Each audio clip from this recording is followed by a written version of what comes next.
Don, Don, my man. How you doing, man? Good. Very good. Um, Awesome, awesome. Still, we're in a hot summer. yeah, my God, it's been hot here. I mean, the We're Northeast. we're in kind of a manageable place right now, but Yeah, it's summer. it's summer. Yeah. I mean, hey, listen, I'm not gonna bitch too much because once winter comes, you get those winter doldrums and you're We'll you're be like, man, complaining about how cold it is. yeah, I mean, that's basically what everybody does is, just complain whether no matter what they're getting. But I Everyone am complains about the weather, but no one does anything about like it. exactly. But no, it's as far as like the heat. I don't like really hot, humid. But hey, it's I've got AC, so I'm not gonna bitch too much. But anyway, what movie are we doing this week, Don? Yeah, Mike, we are doing the movie that was made for you. We are doing the 1973 movie The Sting, starring Robert Redford and Paul Newman, as seen behind you. Yes, yep, This and is this is and the iconic con man movie. it absolutely is. It's a really fun one too. And I loved your trailer your short, by the way. Uh, that really cracked me up. But I, I yes, I wish I had practiced like 1930s, 1940s con man talk, so I could have yeah, like given this riff, but I yeah, just didn't have the time. yeah. You needed a fedora too. So, Yeah, true, true. but yeah, these two are fantastic in the movie. So you want to give us a rundown on the Yeah, cast and so for anyone that has not seen The Sting, which is like it's old enough that I can see that there may be a number of people that haven't seen The Sting, but it's such a major movie. It's such an iconic movie. So Paul Newman is a grifter, and he mistakenly grifts the courier of a major mob boss, and that gets the mob boss gunning for him and his partner. He kills Paul Newman's partner. Paul Newman flees to Chicago and looks actually up. it's Redford. Redford's the one that Oh, you're right. You're right. You're right. It's yes, yeah, Redford. It's yes, Redford's character playing Johnny Hooker. yes. Yeah. So his partner gets killed. He flees and seeks out his partner's former mentor, that is Paul Newman. Paul Yes. Newman's character, Henry Gondoff. And actually, when you started saying that, uh, Newman actually had gotten himself in trouble also, his character, because he Right. was Right. he was laying low. So they really both had what you were saying was actually true.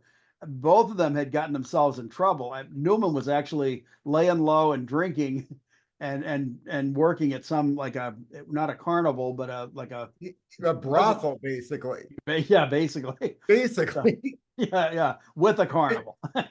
And so Redford convinces Newman to enter into a con to target this gangster once again, which I'm like, you ran away from this guy. You really want to, like, Yeah, you really yeah, want to target him again? yeah. And that's it's like why don't you start swatting the bees nest? Because you are Just go gonna to California and leave it all. really start anew, But But anyway, hence the name of the movie, The Sting. It's this elaborate con operation targeting this mob boss. and with an all-star cast. Oh my God, all-star cast. I mean, can you believe? Look at the people behind me. Charles Durning, Robert Shaw, from Jaws, from so many other movies. Robert Shaw is the man. And I mean, Darth Vader's dad.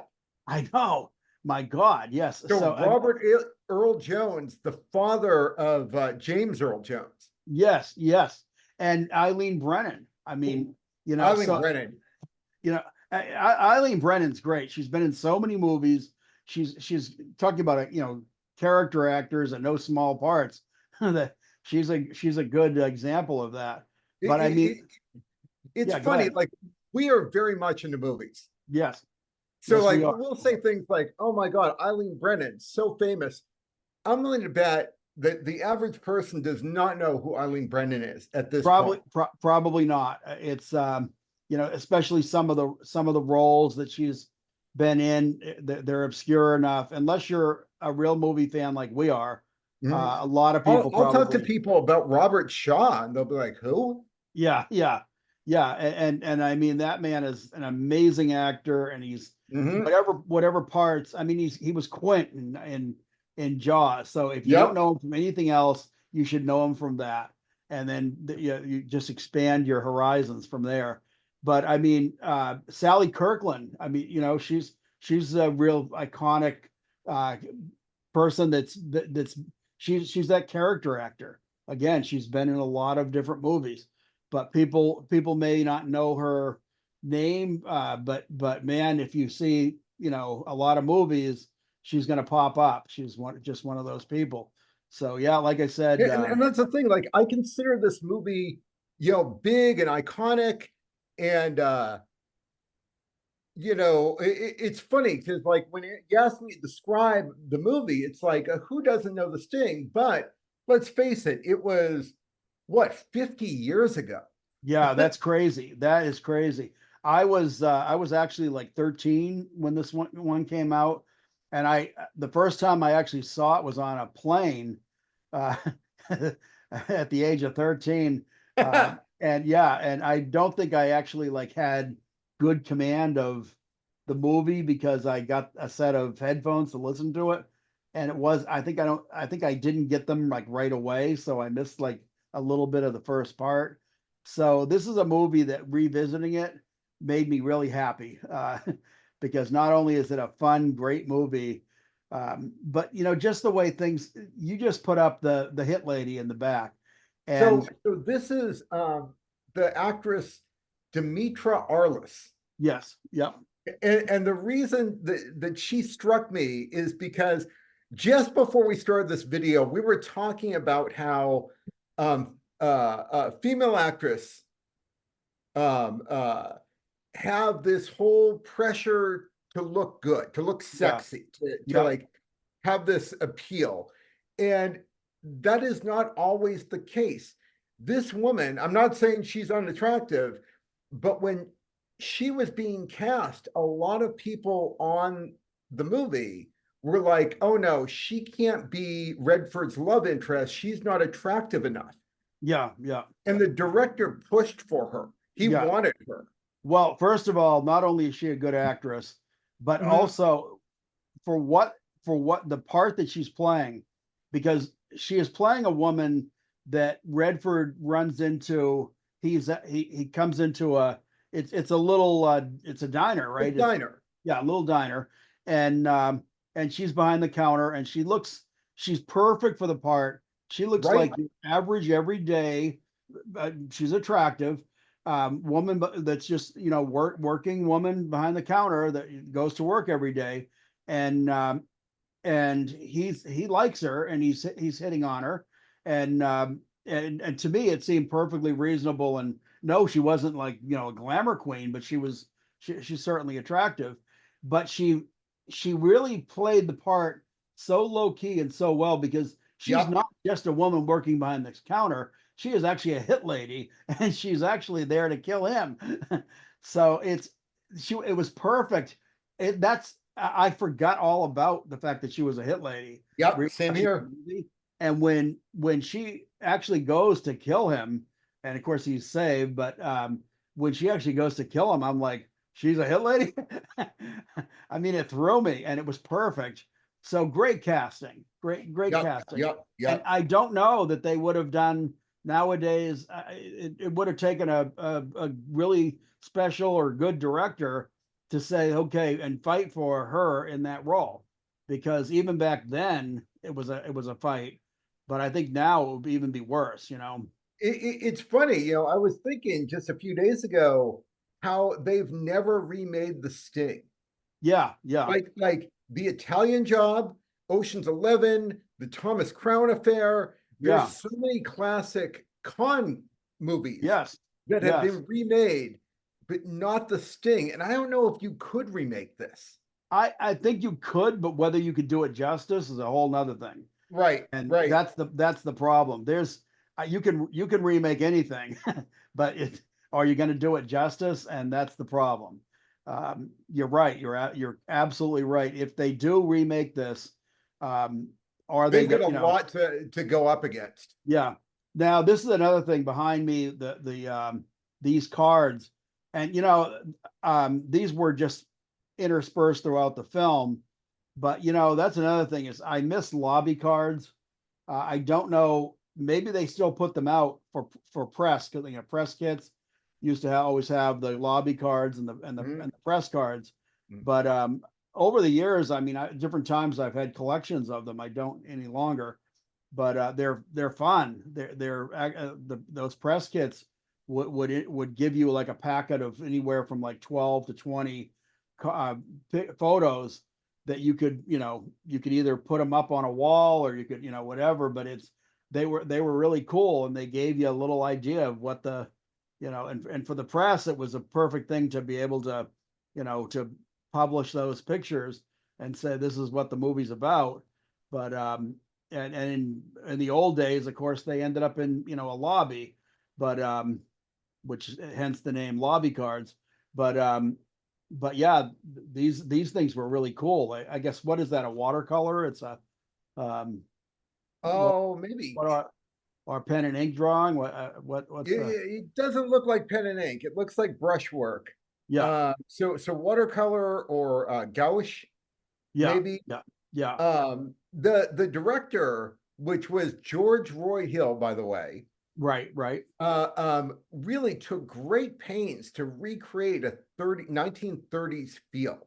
yeah And these lobby cards were part of that. He specifically hired an artist to do oh, what was it? The Evening Post. yeah yeah. That's Uh, exactly, yes. yeah, That's the the style. style. It's in and of that style, definitely. Mhm. And again, it makes the movie too, because those for each scene, those would pop up to introduce the the next scene, and they're great. This Mhm. movie, I actually I really enjoy this movie. It's This is uh a classic. I mean, yes it's almost hard to talk about because it's so fundamental to American film yeah that yes it's been taught to death for one thing. yeah. Um, it's just it's monumental. What Well, else can I say? and they show several really fun, cool stings because they've got everything from betting on horses Mhm. to the scam.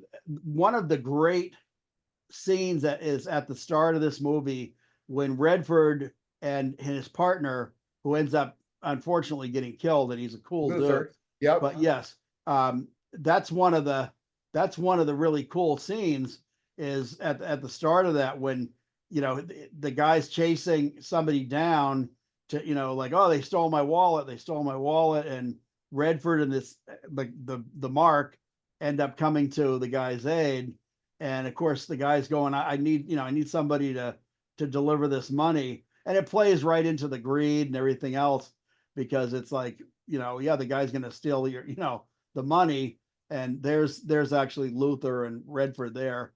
But that is a nice fun con that introduces the movie right there Yep. at the beginning, and they make a Yep. nice little hit on the greedy guy that takes off thinking that he's got a big patch of money, and it's all paper newspaper, I think. But of course, the unfortunate part is, yes, these two these two stole from the wrong man, and unfortunately it's Robert Shaw right behind you, Yep. Yep. very vindictive, and he decides these guys all got to die. So But there's also like cheating at cards. There's rival poker players both cheating. So it comes down to not who is the best card player. It's yeah, who is the best cheater. well, exactly. And Newman is quite good at not only dealing the cards, but cheating at cards, and they have no idea because he comes in and he plays this so well. He Oh, comes he in is with a great. he comes in with a bottle of bourbon, and and he looks like he's half in the back. He's insulting everybody at the table, and these are mobsters. And the only reason there's only like one or two guys in the game that are not mobsters, and they can't kill them because in front of these people because they're furious. Robert Shaw is Yep. absolutely enraged, and he can't do a damn thing to him because there's other people there. And he's insulting everybody, and he's cheating, and he cheats better than they do. So it's a wonderful scene, and he sets it up so that Robert Shaw wants to have revenge, and of course there goes the con. But yeah, wonderful. Everything that happens in this movie, you're entertained from start to finish. There's no dull moments. Great script, great characters. Um, I mean, Now, yeah. Go here's the ahead. weakness of the Okay. movie. Yeah. The weakness is its greatness Yeah. We well. because it has been so copied from Yeah. True. that True. that it, like you if you're into film at all, if you're into this type of movie at Yeah. all, you kind of know what's going to happen. There are no surprises because this story has been told so much. You're right. You're right. The only thing is, nobody does it better as No one does it the better. James Bond song went. but but I can remember reading The Big Sleep yeah, by Philip Marlowe.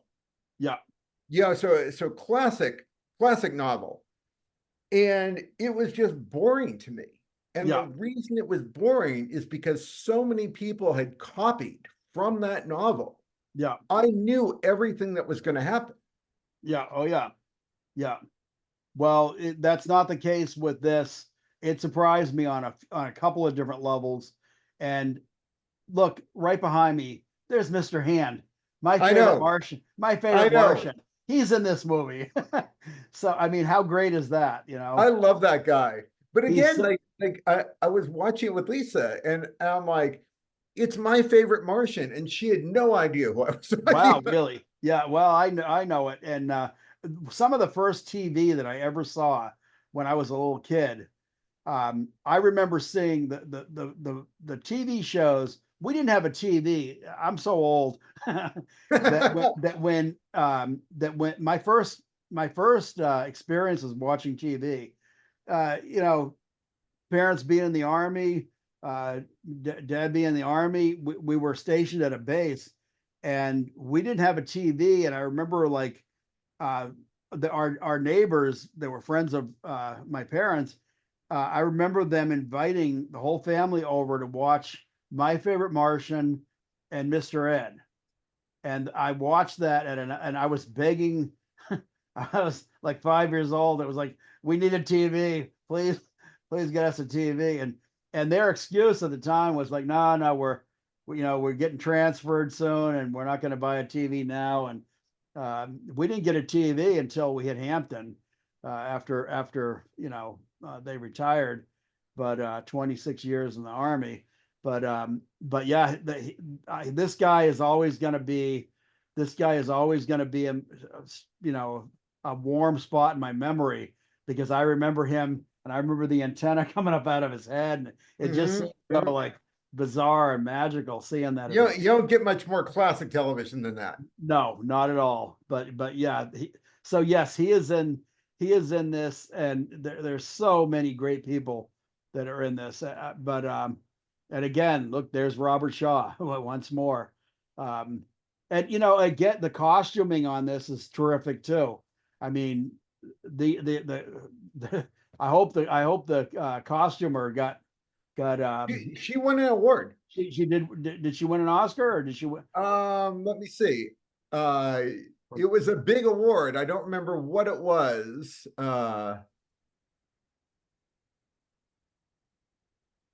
Yep, Academy Award. Yes. Yeah, yeah, because I would have thought so, because it was so authentic. I mean, they did such a terrific job. They But they they talked to her after winning the award. How's it feel? And she's like, "How do you think it feels? I get to dress the two handsomest men in Hollywood." oh yeah, well, and that's the thing.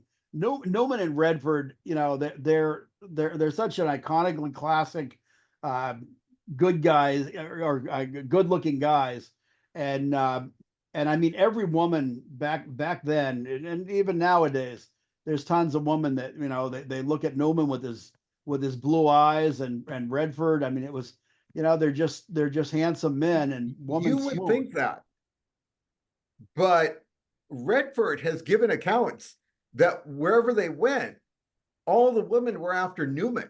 Like hardly, he is like hardly Oh, anyone paid attention to him. oh yeah, no, I'll tell you what, Newman had a charisma. Newman's probably one of my favorite actors to begin with. I there's so many movies that one of my favorite movies is the movie HUD, which we're gonna have to do. Yep. I love that he plays a bad kind of a bad, or he is a bad guy in HUD, and kind of just a completely narcissistic, self-centered bastard in the movie. But no, Newman was just this classically handsome man, and with a lot of charm. I still remember, um, you know, back in, this must have been probably 75, 76.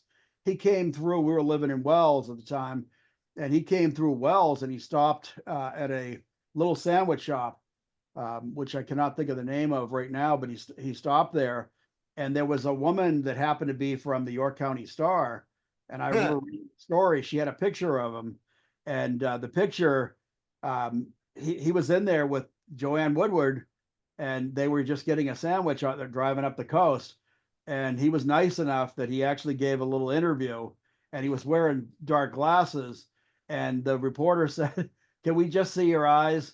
And he did that. And of course, every woman in the place was swooning, but and then off they went. But he just laughed, and they drove off. But no, he was a gracious person. He was a cool, just a regular guy, you know. Mhm. But I mean, both of them. I mean, I'm not quite as familiar with, although no, I mean Redford.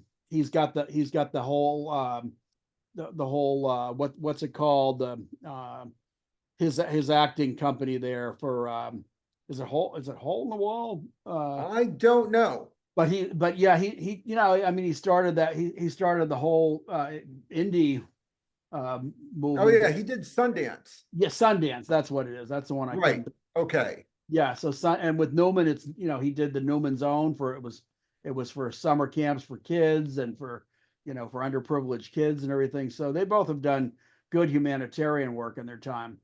But yeah, I mean, again, uh, two handsome guys that actually pulled off some some really fun, cool roles, and this is certainly one of them.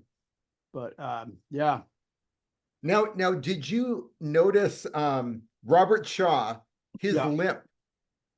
I did notice he was limping, but I That was real.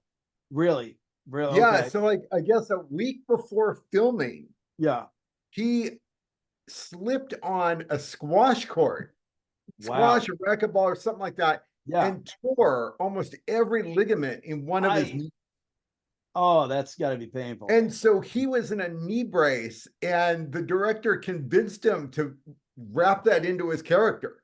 Yeah, well, it really worked, It because really did work. I just thought he had affected a limp for the role. I wasn't even thinking about it, but I was probably, maybe about 2/3 of the way through the movie.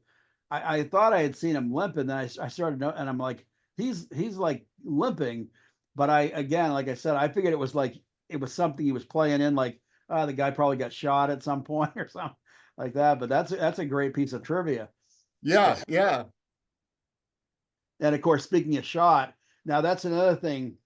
Um, and I also like the way they didn't overdo the con itself, because there was the big con at the end, you know, and it was really the only way they could have actually gotten away with doing what they were doing, by doing this whole little scam, and having, you know, them getting killed, so that their bodies are getting carted out of there, and That's one of the things that I mean by their biggest weakness.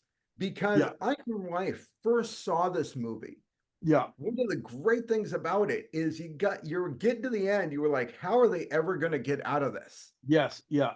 And then Yep. they die, Yeah. Yeah. and you realize that that was the ultimate con.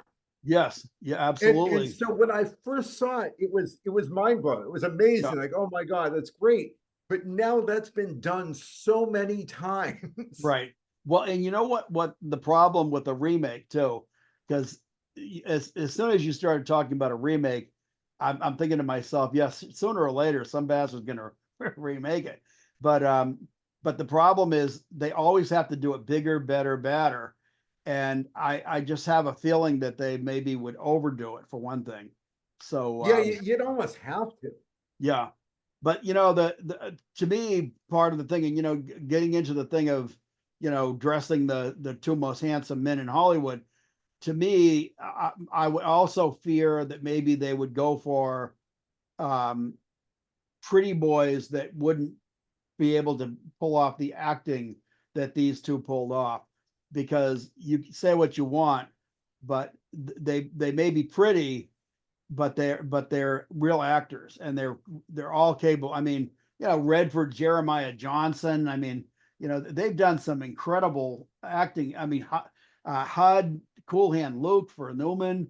There's so many different roles they pulled off that were just But I incredible. mean, that's the thing. They were pretty boys Yeah, who could act. could act. And Yeah, they and that is no stranger nowadays. Like, I am not really a huge fan of Tom Cruise, right. but he's a pretty boy that can do a good job in his Oh, role. you're right. No, you're absolutely right. Because There's Tom Christian Cruise. Bale, there's Bradley Cooper. Yeah. Oh, yeah. Yeah. So the right actor put in the right part.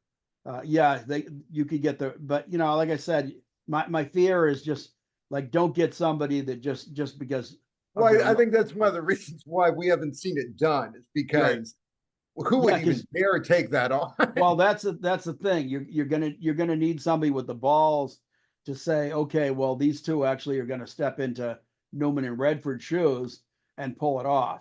So and I'm sure there's plenty of people out there that would say, oh, so and so could do it. And it's like, well, you're stepping into some pretty big shoes. So yeah, It's not just them, because we've already talked about like the supporting cast. yeah, yeah. You would Oh, that need that whole thing. well, yeah, because those people those people are not around anymore to play the parts, and if they are, they're too old.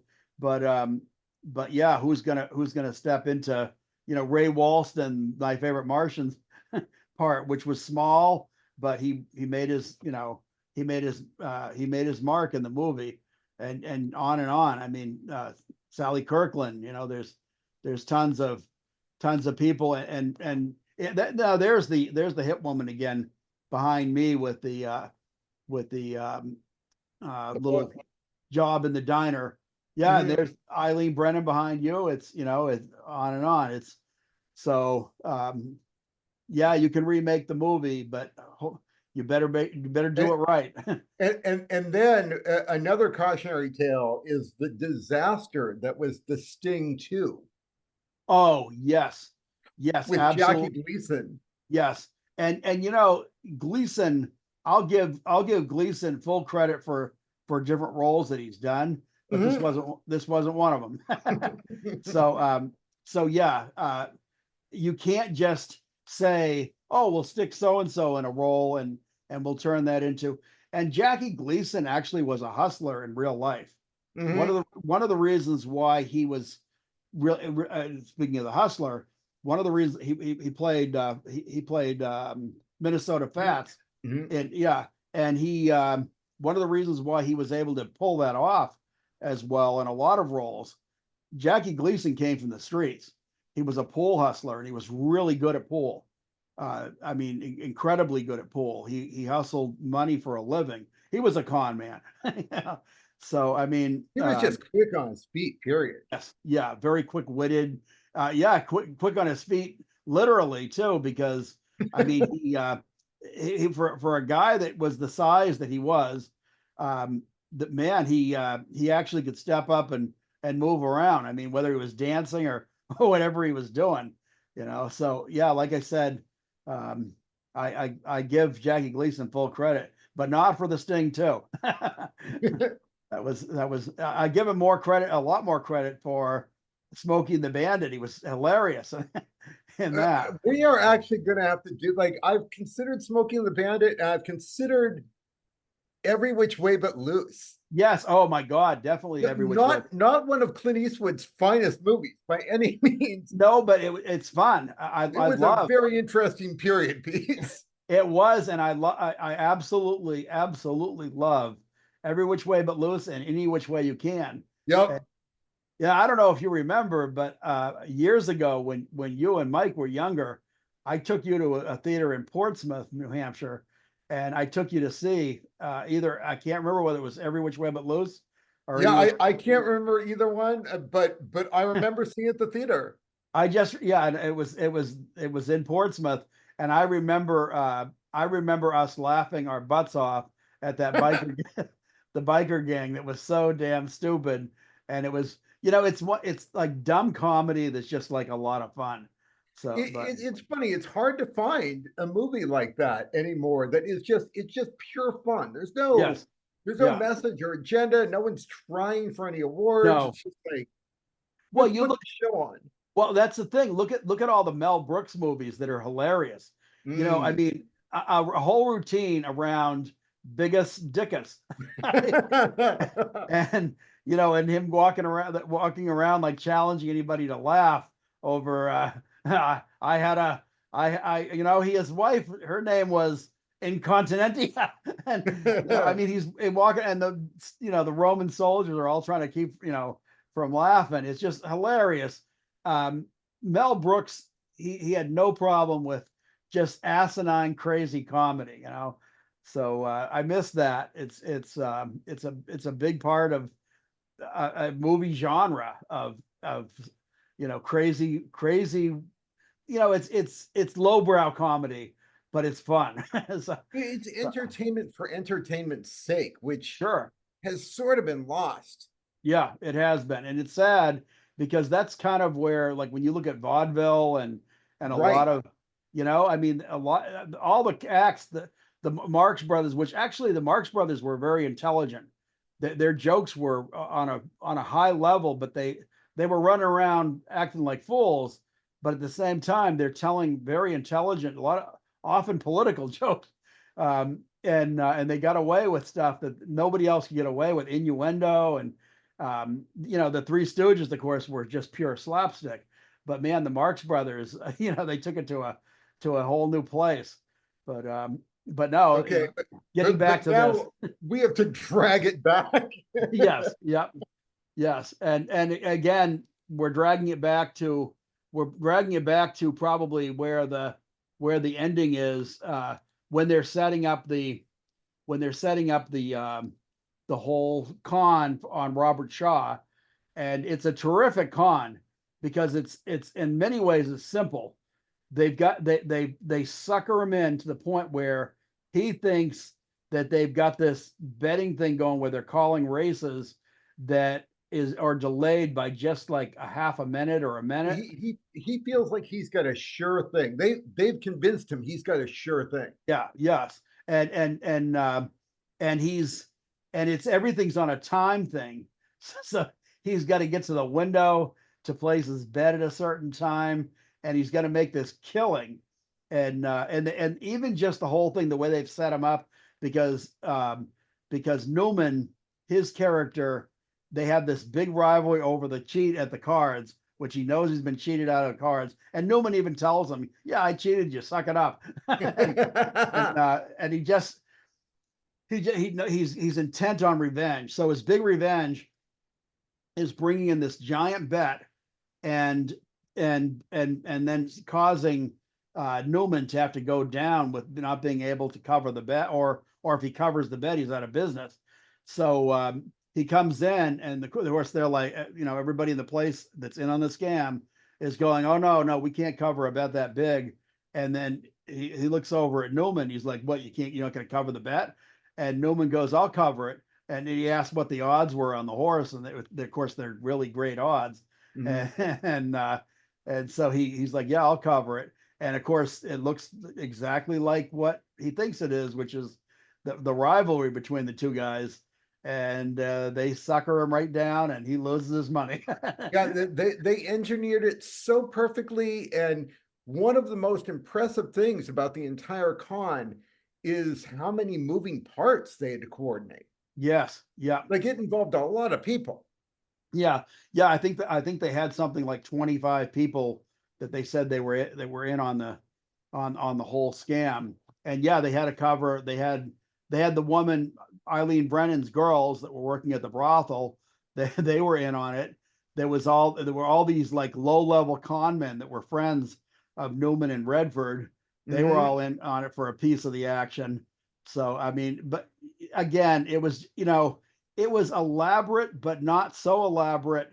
To tell you the truth, the most elaborate part was this part at the end here when they've got the, you know, the cops are coming in, the you know, then there's the whole hit where they're all shooting at each other, and and of course, you know, everybody's in on it and they're firing blanks. But I actually was not expecting that either, because I knew there was some kind of a con that where they were able to get out of it, but I could not remember. This was real foggy. I mean, again, I saw this when I was like, you know, 14 years old, 13, whatever it was. So this was just pure fun rewatching it again. But good Now, choice though. as much as we are praising it, two separate entities have accused the playwright for this movie of plagiarism. Really, really. Yeah. So there was a book that came out called The Big Con, the Okay, story yep, of the confidence man by David Marrer. okay, And evidently it's a real story about two brothers who conned a gangster, a mob boss, out of a bunch of money. huh?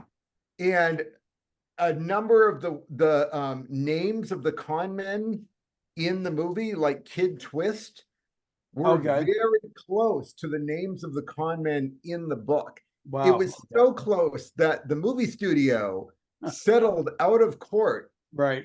for $600,000, and Which that's was back in 1973. yeah, that was big money back then.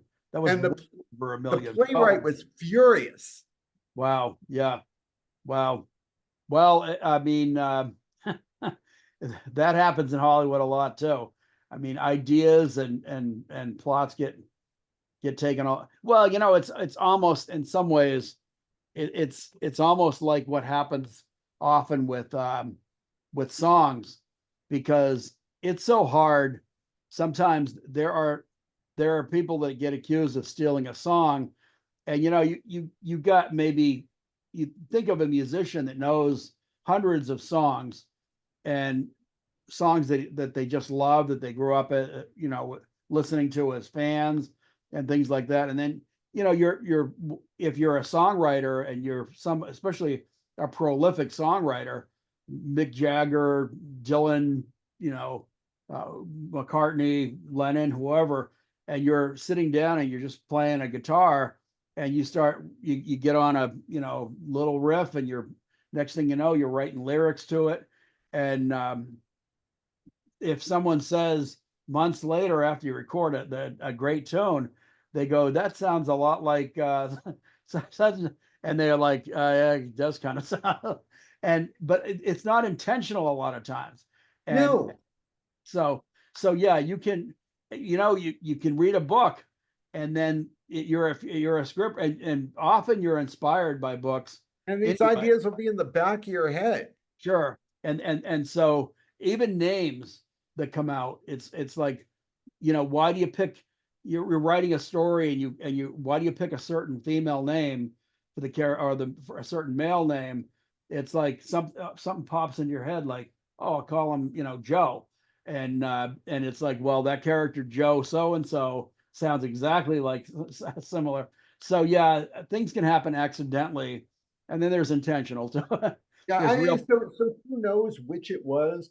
yeah, Uh, I got to tell you, the number of times I've written fiction yeah, oh, yeah. Me, coming up me with also. names for characters, Yeah, Yep. It's one of the hardest things. Oh yeah. Yes. Yeah, there's times where I'm sitting there and I'm actually really trying to like pour over like what do I call this person?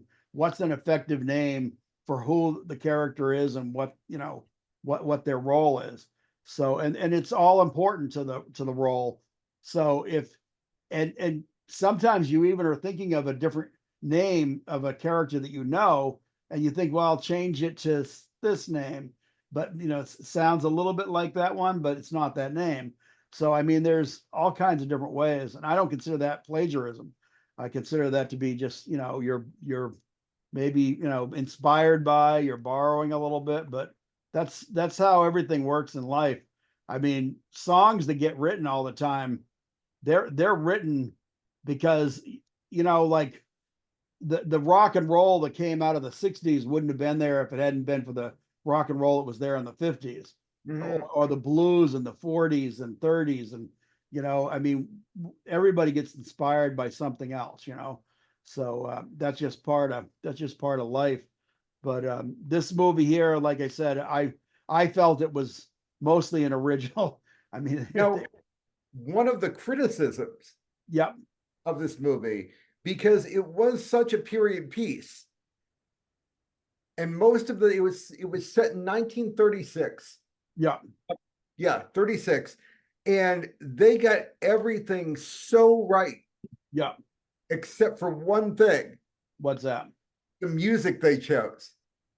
Oh, well, actually, The go ahead. music they chose was mostly based on Scott Joplin, Yes. who was huge in the 20s. Yeah. And Yeah. so, well, and let me just say, the music fit perfectly. Yes, absolutely. It was an ideal choice. It was a little anachronistic. Yeah. Yeah. Well, yes. But it still was of a time, and of a time little before this, but they needed something with pep that would Mm, actually fit with what was going on. And the other thing, and this is something I will say, I did hear when I was younger, I did hear um, Scott Joplin's name as the composer, or the original composer, but what was all over it was, what's his name? What's the who's the one who actually redid the oh, that was he got a bunch of awards for it. His name was everywhere. yeah, Um, yeah. Marvin Hamlish. yes, Marvin Hamlish. And he actually, that led to, I think that was actually the music that actually gave him the fame, so that he actually went on to composing a lot more He, themes. But mhm. that's all you could hear was, and I'm not taking anything away from Marvin Hamlish. He did have to rearrange it, to make it a more modern piece. However, it was not his work, and I think he got a lot more credit for the piece than maybe he should have, because it was not his work. Yeah, Uh, yeah. The story I heard around that was that they first contacted him right. and he made original music. And he was like, I'm not used to adapting the music of other Yeah. people. Like, I'm Yes. not sure I want to do this. Right. And then they screened the film for him. And he's like, that's one of the best films I've ever seen. Yeah. And it Yeah. convinced him to do it. Nice. Nice. Well, that's a great story, and actually, that actually makes me feel better about it too, because like I said, I just remember his name every time that was getting played all over the radio. It was funny because for a piece that was just a music piece with it was not exactly a pop tune or a rock and roll tune, which was much more popular in 1973, and Mhm, it was all over the radio. That's all you could hear. mhm. Was And, that, and it and was, yeah, also, for those of you following along at home that have never seen The Sting, that have never heard Scott Joplin, that have yeah. no idea what we're talking about, if you want to hear this piece, find an ice cream truck. That's true. That's They true. have ruined The Entertainer. That's the name of Yes, the song. yes, yeah. They absolutely have. and and yeah, you're absolutely right, because I hear this, I hear the song in the movie, and right away I'm like looking around for an ice cream. You know, like I want some Yeah, ice cream for some yeah, reason. yeah. It's like, can I get an ice cream sandwich? Yeah, a nutty buddy, please. So, but but yeah, and this scene behind me, of course, is the shutout where he goes to the window, and well, actually, the very last one wasn't the shutout. The very last one was the one where they say, no, you were supposed to put it. Wasn't that the one where they said you were supposed to put it in as Oh, show, not, yeah, right, not not win. win? And he was like, what?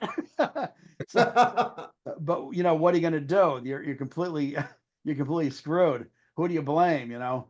So so yeah, like I said, it was to me, it was a perfect con. It was so fun, and again, I don't think if they want to redo this movie, more, go ahead, give it a try. But it's the comparisons are going to be so great. Oh yeah, you would have to change so many things. You'd have to like make this an online con or gender switch Yeah, Newman and something. Redford, or Yeah, you'd really have to change this to make it fresh. yeah, yeah. You would, and again, I guess, hey, I'll never say never, because I have seen some remakes that actually were as good or better. One that I actually, and the original is an iconic movie, but True Grit, with Yep. John Wayne, great movie, great cast. It's Glenn Campbell was a little bit of a weird choice for his co-star, but the remake by the Coen brothers. The remake is an incredible remake with Jeff Bridges, uh, and I can't I'm cannot think of the name of the Yeah, young I female, can't remember. but It's and been years since I've seen that. she's so good in that role too. But it's a terrific movie, and it's really well done for a remake. It's, I dare I say, it's better than the original. It's I I would have to disagree with you on that, Yeah. Well, but it's still a solid movie. yeah, it's a solid movie, and I love both. Believe me, I grew up watching the original True Grit, and I love John Wayne. He's, not every movie. Some of his movies are um, a little bit more Hollywood.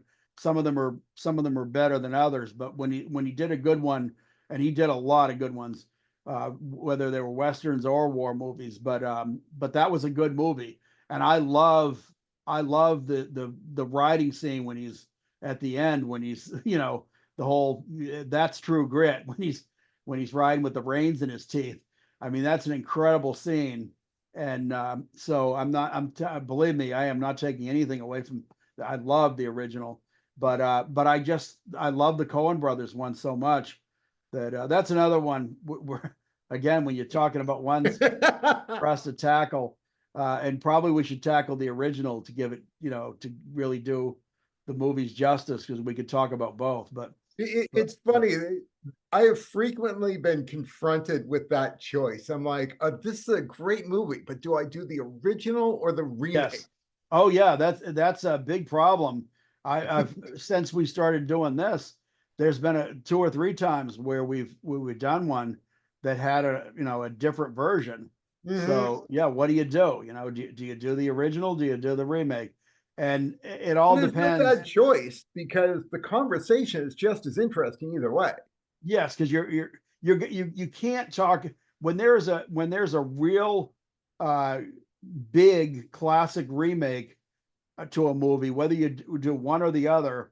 And I'm more prone to doing the original when I do it. However, I've seen a few remakes that I would like. Another one that I could just offhand, talking about remakes, but 310 to Yuma. The remake is an incredible I remake. have not seen the remake of that. Oh man. Okay, so I'm gonna have to, maybe we'll do that for our first Western. Maybe I'll have to choose that. It is my pick next next pick. Maybe I'll pick 310 to Yuma. But but we'll talk about it after this is over. We'll talk about it. Yeah, yeah, yeah. But yeah, just sort of wrapping this up, I just, like I said, I'm real happy you chose it. I love my con man movies. We've been talking about conman movies, and I'm like, oh my God, I have to choose The Yeah. Sting. Well, I really, I think you did this one because you're thinking to yourself, how can he come up with anything to top this? So that'll shut him up. But which in many ways is true, but there are so many good con man There are movies. so many good So ones. don't worry, constant readers. As Stephen King would say, I will keep the common movies coming, but but this might But shut me up for a week or two. ultimately, The Sting, 2 thumbs up, Yes, like yeah, unequivocal. This is yes, one of, it's a little dated. Like if you've never seen it and you're used to recent movies, it's a little dated, but this is just, yeah, it's such a well crafted and fun movie. yeah, absolutely. If you haven't seen it, you must see it. If you have seen it, see it again. It's because believe me, it had been many years for me, but if it had only been 5 years, I still would have sat down. If someone said to me, "Oh, I've never seen The Sting," I would sit down tomorrow and rewatch it. Yeah, It's a good movie with a totally. great cast. So how can you go wrong? You'll have a good time, and if you love your con men movies like I do, uh, then you must see it. If you Um, love conman movies, if you love period pieces, if you love yes, great yeah, costuming, if you love yes. great acting, Yeah, this yeah, fires on all cylinders. yeah, it does. And how can you go wrong if you're just somebody that loves different actors that are in this? Charles Durning, Ray Walston, Eileen Brennan, Newman and Redford. I mean, come Robert on, Shaw. Robert Shaw. The great Robert Shaw, Sally Kirkland. All of them. It just go on and on. So again, this is a can't miss movie. If you don't like The Sting, okay. There's Agree to always going to be disagree. someone that doesn't like a certain movie. Yes, okay, yeah, and that's true. That's absolutely true. So, yeah, if you don't like it, you don't like it. But my God, if you've never seen it, please give it a chance. And I have to say it, please. Thank you for listening. Thank you for Oh hearing yeah, us. definitely. And Thank you for watching. yes, and please leave that like and subscribe because we really need it. We enjoy doing this. We would do this if nobody's tuning in, and maybe nobody is, but but um but we just enjoy doing it. It's fun for us. We're two movie nuts that love talking about film, and hopefully somebody is finding enjoyment out of this. We certainly hope so. So but yeah, like I said, please, if you could, that really helps us. It supports us to go on and do what we're doing. So again, thank you very much, and leave that like and subscribe. So And join us next week because we're abs- going to be back with another movie. yes, we will be one way or another. We're coming back. So but but as far as next week, it is my pick next week, and I'll be talking with Dom about that once we end all of this. But we'll be back next week with something fun for you guys to hear us going on about. So Dom, I will see you next week, and Yes, you will. once again, it was fun. Thank you for the pick. I always enjoy the Con Man movies. So, um, all right, guys, have a great week. Thank you. See y'all. See ya.